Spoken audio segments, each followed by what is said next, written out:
Sağda solda duyuyorum, onu terk ettim demişsin. Zaten onu hiç sevmedim, dalga mı geçtim demişsin. Seni tanıdığım güne bin bir lanet ediyorum. Senin gibi bir zalimi nasıl sevdim bilmiyorum. Her şeyi bıraktım sana, bu evi terk ediyorum.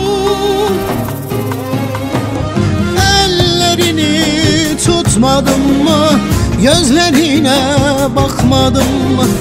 Defalarca sarılarak aşkını haykırmadım mı? Bu da mı yalan, bu da mı yalan, bu da mı yalan?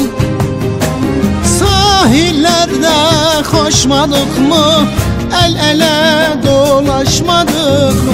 Bizi ayırmasın diye Allah'a yalvarmadık mı? Bu da mı yalan,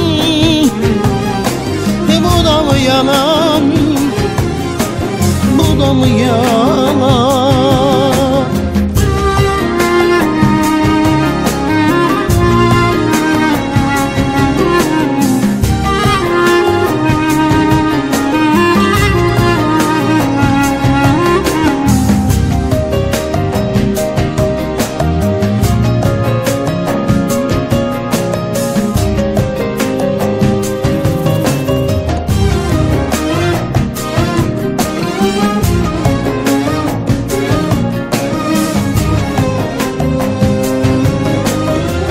Yürekliysen karşıma çık, yüzüme söyle bunları.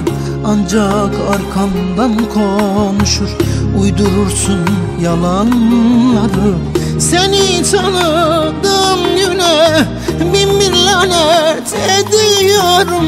Senin gibi bir zalimi nasıl sevdim bilmiyorum. Her şeyi bıraktım sana, bu evi terk ediyorum. Ellerini tutmadım mı, gözlerine bakmadım mı? Defalarca sarılarak aşkını haykırmadım mı? Bu da mı yalan, bu da mı yalan, bu da mı yalan? Sahillerde koşmadık mı, el ele dolaşmadık mı? Bizi ayırmasın diye Allah'a yalvarmadık mı? Bu da mı yalan, bu da mı yalan, bu da mı yalan? Ellerini tutmadım mı, gözlerine bakmadım mı? Defalarca sarılarak aşkı